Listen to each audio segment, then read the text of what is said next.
ఇప్పుడు ఏదో ఇందాక ఈ సోషల్ మీడియాలో సన్నాసులు మాట్లాడుతున్నారు. ఇది గ్రాఫిక్స్ కంటే ఆ సినిమా సెట్టింగ్ వేసి ఏమన్నా అసెంబ్లీ సమావేశాలు జరిపాడా, క్వార్టర్స్ ఇచ్చేసాడా? హైకోర్టు అది శాశ్వతంగా బిల్డింగేగా.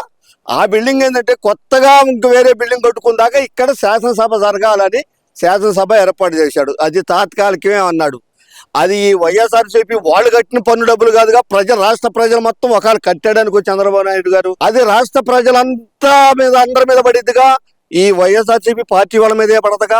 అన్ని పార్టీలు ఉన్నాయి, అన్ని కులాలు ఉన్నాయి, అందరూ దాంట్లో భాగస్వామ్యులే. అది ఒకవేళ దాన్ని వేరే దానికి ఉపయోగిస్తాడు. అంతేగాని ఈ రకంగా తప్పుడు ప్రచారాలు చేసి రాష్ట్రంలో అమరావతిలో రోడ్లు మట్టి తోలుకెళ్లారు, బుడమేరు కట్ట మట్టి తోలుకెళ్లారు. చివరికి 5 సంవత్సరాలు మట్టి వేయలేని మాజీ ముఖ్యమంత్రి వర్యులు ఇప్పుడు మళ్ళీ ఏదో 3 మొక్కల మచిలీపట్నం అంటున్నాడు. గెలిచిన దాకా 30,000 ఎకరాలు చాలిపోతే ఇంకో 10,000 ఎకరాలు చూసుకోవాలి, నేను తాడేపల్లిలో ఇల్లు కట్టుకుంటున్నాను, రాజధాని ఇక్కడే ఉండాలని బల్లా గుద్దిన ప్రతిపక్ష నాయకుడు జగన్మోహన్ రెడ్డి గారు. అదే జగన్మోహన్ రెడ్డి గారు ముఖ్యమంత్రి 150 సీట్లు ఇచ్చిన తర్వాత, ప్రమాణ స్వీకారం చేసిన తర్వాత మాట తిప్పను మడి తిప్పను అనే డైలాగులు చెప్తూ ఏం చెప్పాడండి?